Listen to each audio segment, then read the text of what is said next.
Shazam, l'émission qui te lave derrière les oreilles. Et on commence l'émission sur les chapeaux de roue avec une invitée exceptionnelle, Nawel Medeni. Bonsoir. Bonsoir. Alors, il est de tradition dans l'émission de tout tutoyer les invités. Est-ce que tu me permets de te dire tu? Et surtout que tu m'as menacé juste avant, donc je peux Tout pas, à fait, mais il faut pas divulguer les coulisses de l'émission comme ça. Tu m'as déjà dit à quoi je devais m'attendre, donc effectivement, tu peux me tutoyer, pas de problème. Adus et vendu. Alors, Nawel, tu vas être présente du jeudi 11 au samedi 13 à l'Opéra d'Alger Boalem Boussaïr pour jouer ton spectacle C'est moi la plus belge, évidemment, mais aussi pour présenter ton nouveau film en tant que réalisatrice. Ça s'appelle C'est tout pour moi. Oui, il s'appelle C'est tout pour moi en France. Et en Algérie, ils ont imprimé les tickets, ils l'ont appelé C'est tout pour nous. Oui, c'est un Donc, choix. Ils se sont appropriés le titre de mon C'est du spectacle. communisme en fait. Exactement. Donc j'étais heureuse d'aller chercher un ticket pour mon film et j'ai vu qu'ils avaient changé le titre.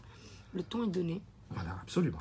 Alors, comme tous les journalistes en manque d'inspiration, on va évidemment revenir sur ton parcours depuis le début et voir quelle partie du film, justement, est autobiographique et laquelle est fictionnelle. Alors, tu es né en Belgique, on ne dira pas quand, en égalant dans l'émission. Ton papa, dont il est beaucoup question dans le film et dans le spectacle, est taxieur. Ta maman est infirmière. Voilà. Quand tu as 2 ans et demi, tu vis un événement qui va te marquer au sens propre et au figuré. Tu fais tomber une friteuse d'huile bouillante sur ton visage, brûlure au 3e degré, perte d'une grande partie de tes cheveux et une cicatrice de 24 cm de long à l'école. C'est l'enfer.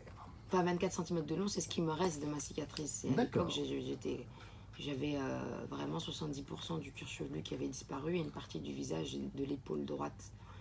Et dans le film, enfin, tout n'est pas vraiment... Enfin, on va pas jouer au jeu des 7 erreurs parce que ma mère dans le film n'existe pas, elle est décédée, alors que dans la vraie vie elle est là. Dans le film, j'ai qu'une sœur, alors que dans ma vie j'ai 2 sœurs et un petit frère. On va dire qu'on s'est inspiré beaucoup de ma vie pour que le récit sonne authentique. Mais c'est l'histoire d'une jeune fille qui a toute sa vie cherché sa place, que ce soit au sein de sa famille, ou au sein du hip-hop ou dans le stand-up. Et en fait, elle s'est toujours frottée à des milieux où il y a une prédominante masculine, en fait, pour vraiment s'émanciper. Notamment au Jamel Comedy Club, on va en parler par la suite. Voilà, tous les clubs de stand-up, en fait, que ce soit le Jamel Comedy Club est la référence, parce que les gens le connaissent, mais moi, tous les plateaux que j'ai fait d'humoriste, il y a toujours eu beaucoup d'hommes plus que de femmes. Et encore hier, j'ai été voir un plateau d'humoristes algériens et il y avait très peu de femmes. Non mais ça c'est une constante limite nationale. On va revenir à la cour de récréation. Alors tu as eu droit à des surnoms comme chauffe qui peut, tête de fesse, ne reste pas avec elle, tu vas perdre tes cheveux. Comment est-ce qu'on s'en sort en fait? Moi je veux dire que ça m'a beaucoup aidé parce que je pense que Dieu avait un plan, c'était un mal pour un bien. Je ne serais pas la femme que je suis aujourd'hui si j'avais pas eu cet accident domestique. C'est vrai que j'ai subi pas mal de moqueries, même en venant en vacances ici en Algérie, on m'appelait Gara'a. Ah ouais. Donc quand tu cherches ta place au sein de l'école, au sein d'une cour de récréation, eh bien tu développes d'autres choses. Soit tu restes une victime à vie, soit tu prends la vie à bras le corps. D'ailleurs, l'une de tes sœurs, Nabila, s'était rasé le crâne en signe de solidarité avec toi. Exactement. Elle a vite regretté juste après son geste. J'imagine. Elle est restée solidaire, je pense, 10 minutes. Mais c'est vrai que le fait d'être exclue de l'école, ce qui s'est passé, c'est qu'il y avait des spectacles de fin d'année et l'institutrice m'a demandé de participer à un tableau. Et je ne voulais pas me mélanger aux autres enfants, donc elle m'a demandé de faire quelque chose toute seule. Et c'est là où j'ai imité Michael Jackson. Avec ton autre sœur, Fedia. Voilà, je passais mon temps à reproduire les clips de chorégraphie.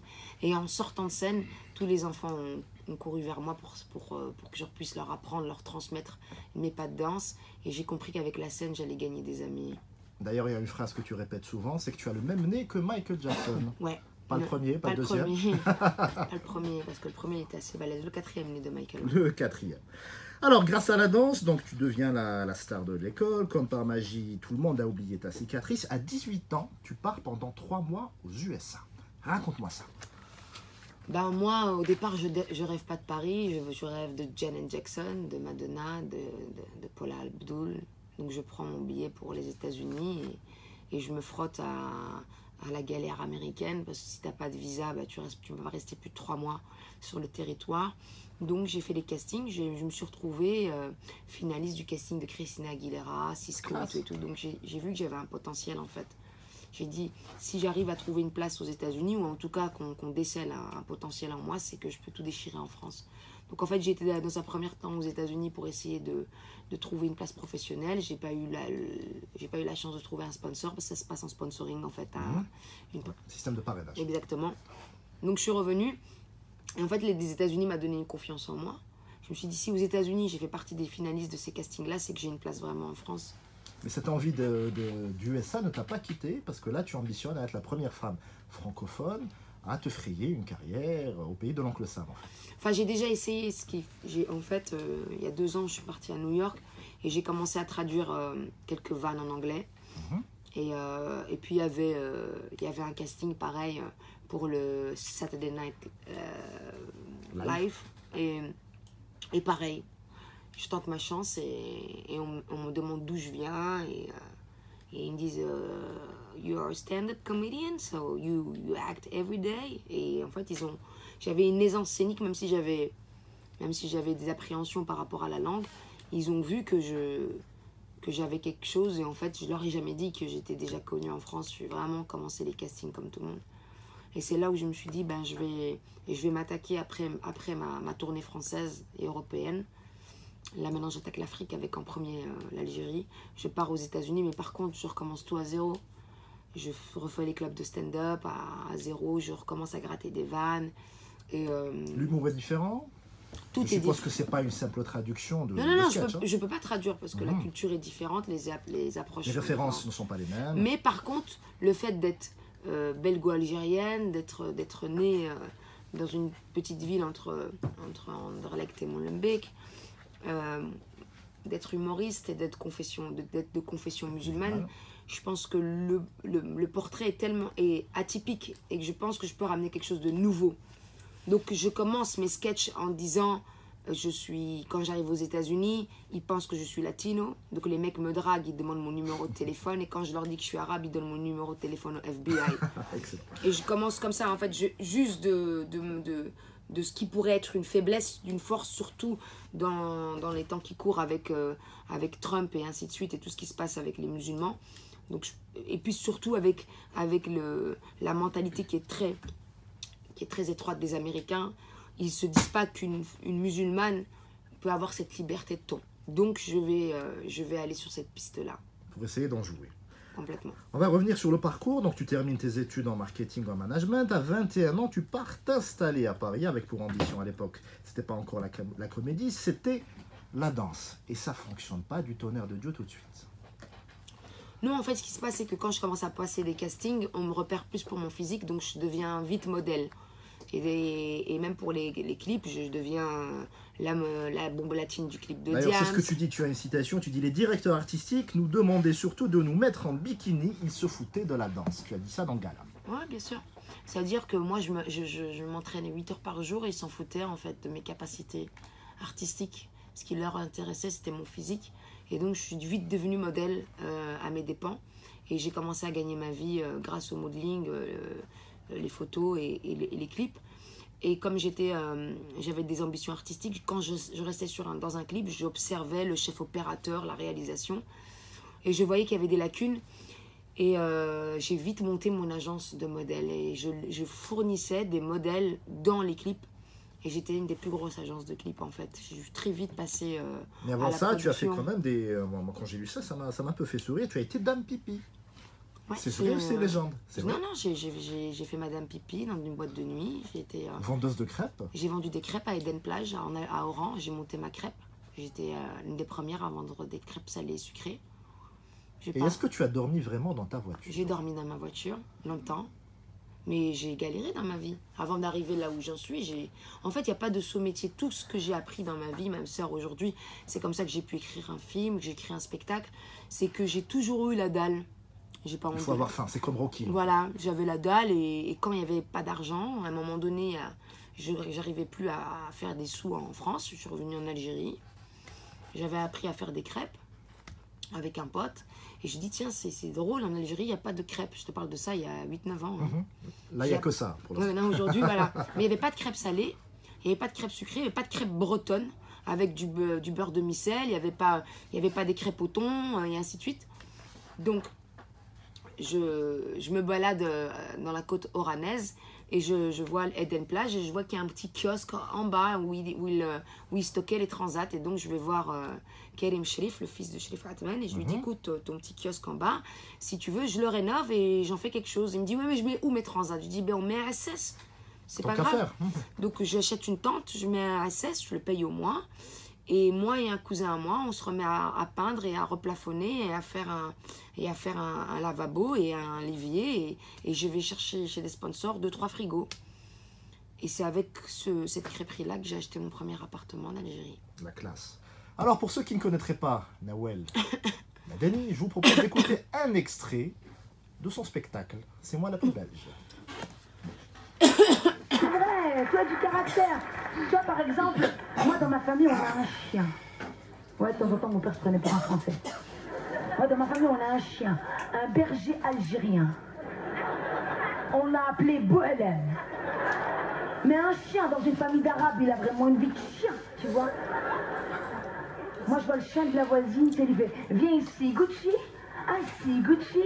Donne-moi la papate. » Mon père, quand il a vu ça, il a pété un plomb. Attends, c'est un Algérien, il est fier. Si le chien de la voisine, il fait ça, le sien obligé de faire des trucs de dingue.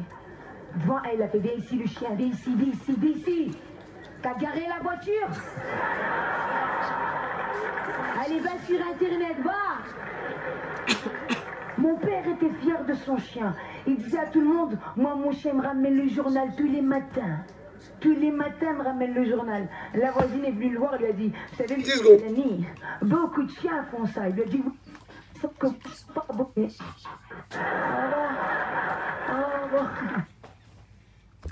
Voilà, c'était Nawel Madani dans ses œuvres. Donc en 2008, tu te tournes, tu laisses tomber un peu la danse et tu te dis, tiens, il faut que ce soit du théâtre. Qu'est-ce qui provoque ce basculement, ce choix? Ben, en fait, c'est l'âge. Il y a un moment donné où on n'est plus en connivence avec son métier. Et moi, je commençais à approcher la trentaine. Et je voyais des jeunes danseuses beaucoup plus fraîches et qui étaient beaucoup plus passionnées que moi. Moi, il y a un moment donné où Tu n'éprouvais plus le même plaisir, en fait. Ouais, puis non, puis tu sais, danser derrière des chanteurs, il y a un âge où on se sent plus vraiment à sa place, et puis c'était plus aussi gratifiant. Au début, on est content. J'accompagnais des artistes de renom. Diams notamment. Voilà, j'ai chorégraphié pas mal d'artistes. Et en tournée, malgré que je sois passée chorégraphe, je me retrouvais plus du tout dans ce métier-là. Et donc, je tente ma chance à Londres. Je prends mes bagages, je vais à Londres. Et pareil, je trouve pas non plus de quoi travailler. Et je vends ma voiture et je vais aux États-Unis pour la énième fois. Et j'essaye de vraiment aujourd'hui, à ce moment-là, de déguiser mon art et d'aller dans la sophrologie, du coaching mental des artistes, parce que je voyais que les artistes, certains étaient fragilisés par leur métier, donc je partais plus vers du coaching mental. Du PNL. Exactement. Et en poussant les portes des cours, je rencontre Suzanne Batson, qui est coach d'acteur, qui a coaché Nicole Kidman, Juliette Binoche, et ainsi de suite. Et je commence à faire des cours d'acteur, et quand elle me voit sur le plateau, et elle me dit « T'as toujours été actrice, en fait. » Et moi, je suis surprise, parce que je vois que cette femme, on était entouré de beaucoup d'acteurs. C'est des acteurs, ils vont là-bas même pour du décrassage, un peu, pour se remettre. Donc, je voyais des acteurs de séries connus et tout, et je me dis « Mais tiens, si elle me dit, c'est que j'ai un potentiel. » Donc, j'essaye de prendre du recul. Elle insistait vraiment. Elle me donne un scénario. Et vous voulez que je recule ou que j'avance, en fait? Il faut assumer, tout simplement. Parce qu'il me fait ça. Donc, je suis trop près du micro. C'est une très bonne question. C'est une émission en direct, il se passe un tas de choses. Voilà. C'est normal de rebondir dessus. Je repousse le micro. Je faisais mal à la tête peut-être aux auditeurs. Là, ça va, j'ai la voix suave.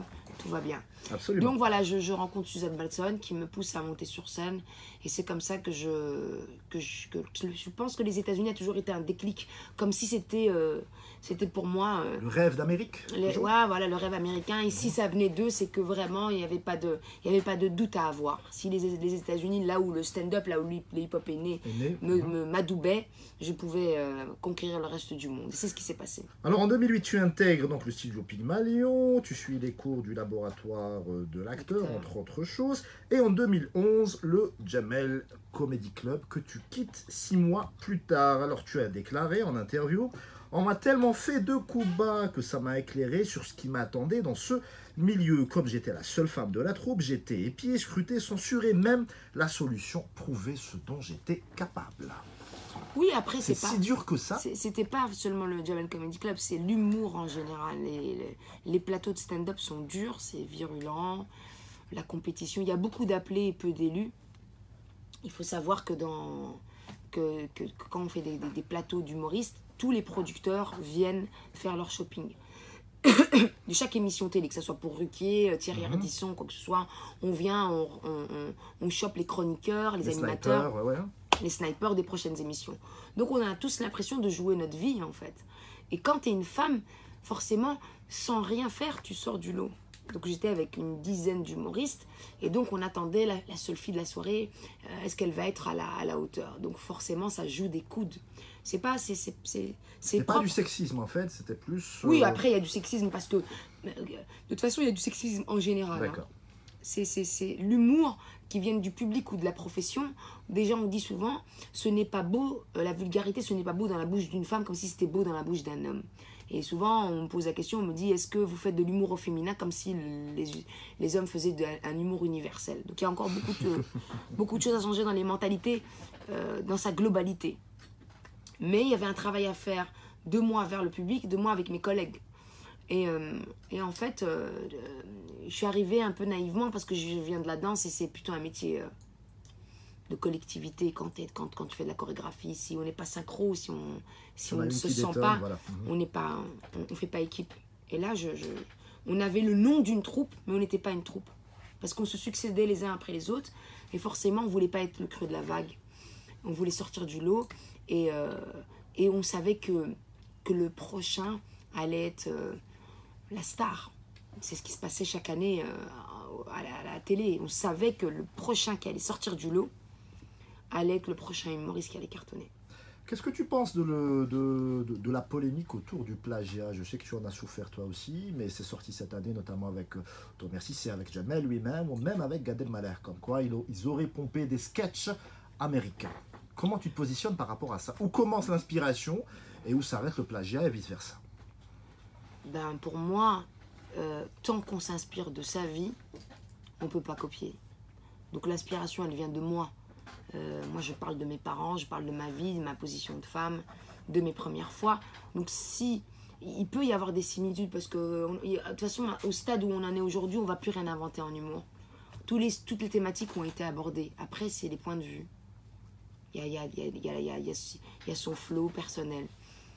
Le plagiat existe depuis toujours. D'ailleurs, le plus grand humoriste, celui qui pompait le plus, c'était Coluche. Il le dit lui-même. Il dit le premier qui le met en télé lui appartient. Tout à fait. C'est pas une pratique qui est nouvelle en fait. Elle est aujourd'hui sortie au grand jour. Mais nous, on le sait depuis toujours qu'il y a des voleurs de vannes. Moi, je l'ai subi. Moi, j'avais carrément quelqu'un qui me vendait, parce que à l'époque, j'avais des auteurs. On me vendait des vannes de personnes connues. Donc, on me faisait vraiment du recel de vannes. Donc, je payais un humoriste qui était finalement qu'un traducteur. Donc, j'ai vécu tellement de galères que ça m'a forcé à apprendre à écrire, en fait. Donc, je les remercie en soi. Mais c'est vrai qu'aujourd'hui, ils ont carrément fait un sujet hier sur France 2 sur les plagiats. C'est sorti qu'aujourd'hui, c'est ça qui m'étonne, en fait. Mais à l'époque, personne ne savait que les gens ne copiaient parce qu'il y avait YouTube. Il y a des humoristes que des gens adultes où il y a des sketchs entiers ne leur appartiennent pas. Ouais. Nous, on le sait. On sait qui fait quoi et qui leur appartient. Pour moi, tu peux pas être humoriste si ça vient pas de tes tripes, en fait. Il faut que ça se sente. Ouais, puis il faut que il y a une sincérité, quelque part. Exactement, surtout quand tu fais du stand-up. Le stand-up, c'est quand même un regard, ton regard à toi sur la société. Donc, je comprends pas, moi, les gens qui veulent. En 2013, tu crées le collectif Jam Girls. Pourquoi? Mais parce qu'en fait, j'ai toujours été entreprenante et je voyais qu'il y avait peu de femmes dans le métier, puis qui se défendaient sur scène. Donc j'ai été chercher les humoristes qui cartonnaient en ce moment-là. Et j'ai monté un collectif féminin. Et j'ai poussé le truc encore plus loin parce que je faisais jouer que des femmes sur scène avec que des femmes dans la salle, des femmes qui parlent aux femmes. Et d'ailleurs, dans le programme, enfin dans ce que j'ai envie d'entreprendre en Algérie, j'ai envie aussi qu'il y ait des femmes qui n'ont pas l'occasion d'aller au théâtre, qui puissent pousser les portes d'un théâtre pour avoir que des femmes sur scène. Ça serait formidable. Ouais, mais ça serait une première surtout. En parlant de première, tu as lancé aussi Instawell et tu es la première humoriste francophone à utiliser en fait Instagram. Ouais. Comment est-ce que tu as eu l'idée? C'est la galère. Tu cherchais un circuit alternatif. Ben, j'avais quitté le Jamel Comedy Club, j'avais quitté le Grand Journal. J'avais plus vraiment de vitrine d'exposition. Il fallait que je remplisse la salle de mon spectacle. Comme je viens du marketing, il ne faut pas oublier que j'ai fait quand même des études de marketing management. Donc je réfléchissais de la manière de comment j'allais rentrer dans... Quand je fais quelque chose, de toute façon, j'étudie toujours le marché. Je me dis comment je vais me positionner, comment est-ce que je vais... C'est pour ça que mes études m'ont énormément aidé dans ma carrière. D'ailleurs, tu le dis dans le film à un moment, je suis la seule dans le game. Ouais. Comme moi. Ouais, enfin, il y a des gens qui trouvent ça prétentieux, mais moi, j'ai pas de honte à le dire. Moi, je suis la première maghrébine à avoir emmené un spectacle à ce niveau-là. J'ai fait 6 Olympiades, des Zénith et des Palais des Sports. Et là, je suis la première femme à remplir 4 fois l'Opéra d'Alger. Je sais que je suis la grande sœur, j'ouvre des portes, je ramasse des coups. Mais je sais qu'après moi, il y a plein de choses qui vont sûrement se passer. Donc oui, j'étais la première à utiliser cette application-là pour remplir ma salle. Et derrière, tous les humoristes ont repris le truc. Mais j'ai fait plus de 30 millions de vues avec mes vidéos. Absolument. Et c'est comme ça que j'ai été à Montréal, j'ai été complet. J'ai été dans plein de pays où j'ai rempli ma salle. Parce que j'ai compris très très vite que l'Internet allait dépasser les médias traditionnels que nous sommes. Exactement. En 2014, ton premier One Woman Show, C'est moi la plus belge. Alors, tu l'as monté en collaboration avec Ali Bourgerba et tu le définis comme étant du sketch-up. Ouais. Qu'est-ce que ça coûte, le sketch-up? En fait, c'est un mélange de stand-up et de sketch. Les sketchs, c'est t'interprètes un personnage et t'as le 4e mur traditionnel qu'il peut y avoir dans les théâtres. Tu peux pas interpeller le public, en fait. Tu restes dans un personnage et tu peux pas vraiment interagir. Et le stand-up, c'est des anecdotes, tu parles de ta vie au quotidien, tes observations. Et à tout moment, tu peux interpeller le public. Et en fait, moi, tout ce que je fais, c'est que je fais des sketchs. Où à tout moment, je peux interpeller le public. Donc, je peux très bien camper un personnage. Et à un moment donné, j'en sors et je parle au public. Donc, ouais, c'est un peu... je suis pas la première à le faire. Hein. Il y en a plein qui le faisaient déjà avant moi. J'ai juste inventé le mot, voilà, le terme. Exactement. Comment a réagi ton papa lorsqu'il t'a vu sur scène la première fois? Je te pose la question pour rebondir justement sur le film par la suite. Bah, il a pleuré. Il a perdu pied. Parce que la première fois... Au sens fois, propre ou figuré? Au sens propre, vraiment. Parce qu'en fait, il est rentré dans la salle et il y avait des gens qui scandaient mon nom. Et comme il n'avait pas suivi en fait l'ascension de sa fille, quand il est rentré dans la salle, il a été, je pense, happé par l'énergie qu'il y avait de mon public. Parce que j'ai un public qui est assez spécial.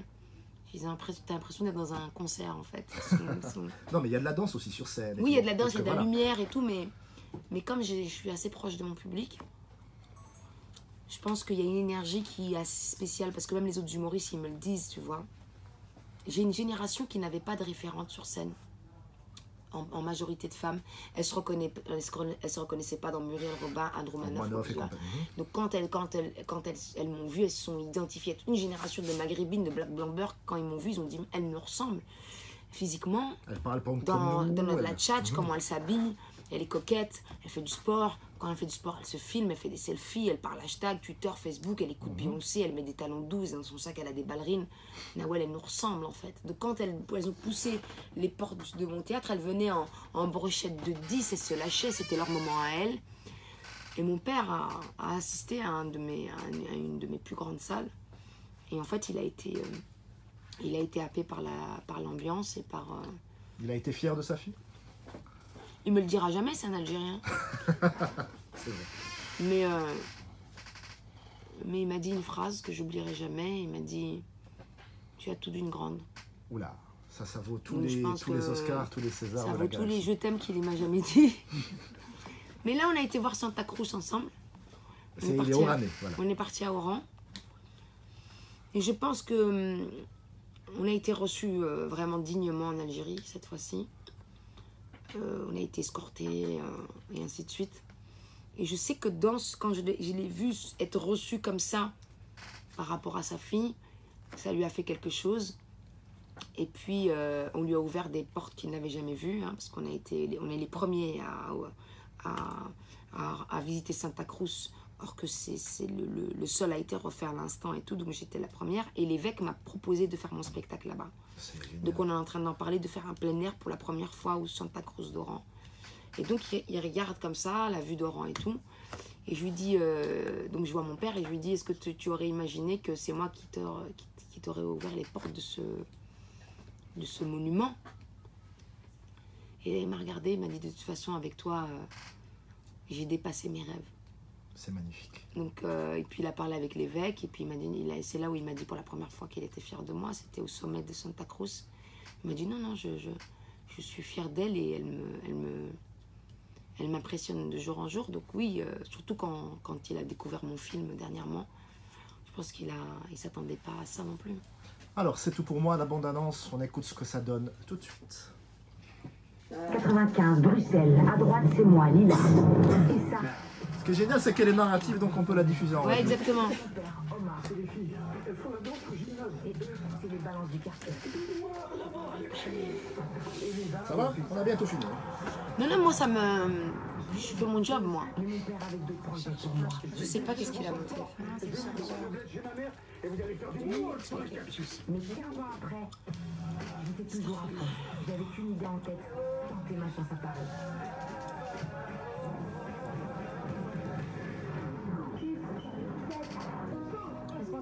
Tu m'as menti, Lila. T'as rien expliqué. Donc t'es sous mon toit. Allez Sam, on va tenir à peu près 5 minutes, le temps de parler du film. Tu prépares une chanson et on fait la transition. C'est éteint. Ça va Samuel? Si tu veux, vas-y. Hein.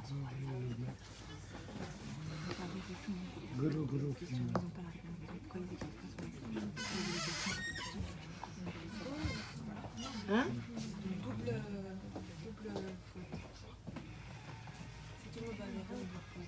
Non, mais en plus de ça... Eux aussi sur le... Non, mais je veux dire, dans mon équipe, il n'y a personne qui vient d'arriver. C'est ce que j'ai dit. Ils viennent d'arriver. Je l'ai dit, donc. Il y a un vrai problème.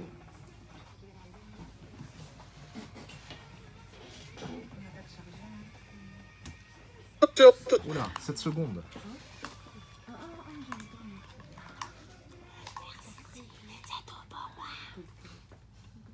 Et c'est tout pour moi. Alors ce film, évidemment, tu en es la réalisatrice et tu l'as co-signé avec Ludovic Colbeau. Justin, on retrouve notamment François Berléand et Artus, entre autres personnes. Comment est-ce que tu as eu l'idée de l'écrire? Bah, l'idée, elle n'est pas venue de moi. C'est un producteur qui a poussé les portes de mon théâtre et qui a aimé mon spectacle et qui m'a dit, ben, écoute, Ça ferait un film super. ouais, parce qu'avec ce spectacle, j'allais à la conquête de la fierté de mon père. Un père aimant, mais qui était un obstacle à la base, Qui comprenait pas trop les aspirations de sa fille. artistique, parce que on va pas se leurrer. L'artistique est synonyme de débauche, encore pour certaines mentalités. Ou de précarité aussi. Exactement, beaucoup de sacrifices et peu de garanties. Donc j'avais un papa aimant, mais surprotecteur. Et c'était un taxi de nuit, donc il avait vu des choses que peu de gens ont vues, et il côtoyait des jeunes adolescentes qui se perdaient dans les nuits bruxelloises. Donc comme moi je lui dis j'ai envie de tout quitter, partir pour Paris et devenir danseuse, ça a été très compliqué. Donc j'en ai parlé dans mon spectacle, ce qui a inspiré mon film aussi. C'est un producteur qui est venu me voir. Il m'a dit, est-ce que tu te sens capable d'écrire un scénario? Je lui ai dit, bah, écoute, je vais essayer. Et je suis partie sur cette aventure d'écriture de film. Je me suis fait aider. J'ai fait appel à des gens qui avaient déjà écrit des films. Je leur ai dit, voilà, ça c'est 200 pages. Comment on peut faire pour garder le nectar et en faire un 95 minutes? Et de là, je voulais une lumière impeccable. Je savais que c'est moi qui allais coacher mes acteurs. Je savais que c'est moi qui allais chercher mes décors et mon stylisme, mais il me fallait quelqu'un pour qu'il y ait une lumière. Parce que souvent, quand on fait de la comédie, ben, ce qui empathie en premier, c'est l'image. Et je voulais une belle image pour mon film. Comme j'avais des références américaines, telles que Billy Elliot, Flashdance, $1 Million Baby, cet rapport avec ce Pygmalion. Karate Kid aussi. Tous les films avec une référence avec un Pygmalion, Rocky Balboa et tout, étaient mes références à moi pour écrire ce premier scénario. Donc j'ai été chercher un coréal à qui j'ai délégué l'image, même si on a travaillé main dans la main, et moi je me suis occupée de tout ce qui est direction artistique. Et voilà, mon film est dans les salles pour le moment, on a déjà fait 700 000 spectateurs, et on espère atteindre le million. Et il va être projeté surtout à l'Opéra d'Alger le 11, le 12 et le 13 janvier. Le 11, 12 et 13 janvier, je joue sur scène 4 fois, mais il n'y a qu'une seule avant-première. Ah, pour le film. Pour le film, exactement, c'est le 13 et on est complet déjà. Oula. Là, tu vas Non, provoquer mais de une toute vague manière- de suicide Non, collective non, chez mais les c'est pas ça. auditeurs de l'émission. C'est vrai qu'on a vendu plus de 8000 places en l'espace de 72 heures. Je pense que personne s'attendait à un tel succès. Et ça va surtout t'obliger à revenir très vite. Exactement. Et donc on va faire l'Algérie, on va faire Oran, on va sûrement faire Constantine et Annaba parce qu'on a pas mal de demandes. Enfin voilà quoi, je m'attendais pas du tout à avoir un tel accueil. C'est vrai que quand on m'a annoncé, on m'a dit bon Nawel, on va ouvrir une première date. Quand on a vu que les 1500 places sont parties en 2 heures, on m'a dit écoute, on va appeler l'Opéra d'Alger. On a appelé le directeur sur place, on dit écoute, on va essayer de lui rajouter une date ou deux. Et en fait, c'est parti vraiment en 72 heures. Et on a vu des gens rouler de belles abbesses et tout pour venir à l'Opéra Il d'Alger. faut voir juste les personnes qui nous harcèlent à la rédaction pour avoir des tickets, alors qu'on n'en a pas non plus. Et même ma famille, ça veut dire qu'on a été tellement... on a été dépassés par le succès et il y a plein de gens qui nous appellent. Et je vais devoir revenir pour pas décevoir. I'll be back, pour citer Terminator. Et j'aimerais juste préciser quelque chose de très important à mes yeux. C'est que le billet de spectacle est à 3000 dinars. Et je joue 4 fois sur scène. Hein. C'est-à-dire qu'il y a même une journée où je double, je joue à 16h et à 20h. Ouais, c'est le vendredi, je pense. Je ne suis pas payée pour le spectacle. Je viens jouer 4 fois en Algérie gratuitement. C'est-à-dire que la billetterie, elle a été consacrée exclusivement pour payer les équipes techniques qui viennent de France. On n'a pas eu de sponsor financier, c'est-à-dire qu'on a eu quelques aides au niveau de la billetterie avec Aigle Azur et quelques nuitées Sheraton, mais on n'a pas du tout eu d'aide financière. Et donc pour offrir un spectacle de la même qualité que j'offrais en Europe, Il y a un standing. il y a quand même une quinzaine de danseurs, il y a de la lumière, il y a une production même audiovisuelle. Il a fallu que quelqu'un produise et en fait c'est avec ma billetterie que je produis tout ça. Donc je viens en jouer en Algérie pour 0 dinar. C'est un cadeau que je fais à l'Algérie, vraiment. J'aimerais que les gens prennent conscience de ça. Je vais jouer 4 fois gracieusement. Mes équipes vont être payées, mais la billetterie est faite pour pas... Parce qu'il y a beaucoup d'humoristes qui viennent jouer en Algérie et qui viennent avec une version cheap de leur spectacle. Édulcoré. J'aurais très bien joué mon spectacle avec un micro et un tabouret. Et j'ai refusé. C'est pour ça que j'ai mis 4 ans à venir. J'ai dit, on va remplir. Et parce qu'on va remplir, on va pouvoir faire un spectacle. Donc on a ramené de la lumière, on a fait... C'est tout un système, des carnets ATA, enfin voilà, des visas. Enfin, aujourd'hui, on est au Sheraton, on est 50 personnes venues de France pour faire ce spectacle-là. Donc le spectacle, je n'ai eu aucun sponsor pour venir me soutenir. Je l'ai fait vraiment pour les Algériens et j'ai demandé à faire le billet le moins cher possible. Je sais qu'il y a mes collègues qui sont venus pour jouer pour 5000 dinars. Nous, on a fait 3000 dinars. Non, c'est très correct. Hein. Voilà. Et je ne prends pas 1 euro pour vraiment donner la possibilité aux Algériens de venir au spectacle. Nawel Bendeni, c'était un pur plaisir de te recevoir dans l'émission. Tu reviens Plaisir partagé. quand tu veux. Bon spectacle, bon film, bon biopic sur Diams. Je sais que ça fait partie de tes projets. Et bon vent. Merci beaucoup. Au plaisir. Voilà. Yes. Merci. Il n'y a pas de musique? Si, il y a de la musique. Si. Ah, ok. Chacun calme. Évidemment. C'est bien passé, j'ai rien écouté, mais... C'est sympa, alors qu'on a fait une interview juste formidable. Bien renseigné. Oui. Il a fait son taf. J'approuve, je Ça fait respecte. le sien aussi. Merci, Anna. Quand tu veux. J'enlève Photo obligatoire je le garde. et tu es celui-là. libre. Celle de Jeff? Ouais, il me fait mal au dos là. À la limite, tu le remets là-bas. Là, il n'y a pas besoin, je pense. En fait, il me chauffe derrière là. Sonia, c'est bon? Je vais vous prendre ensemble. À la tête. On commence par toi, parce qu'en gros, il va revenir quel que soit X. Je te réitère ce que je t'ai dit tout à l'heure, si tu veux revenir pour avoir toutes les émissions. Tu vas voir. Tu as bien vu que c'est pas... Reda! Non, tu veux passer maintenant.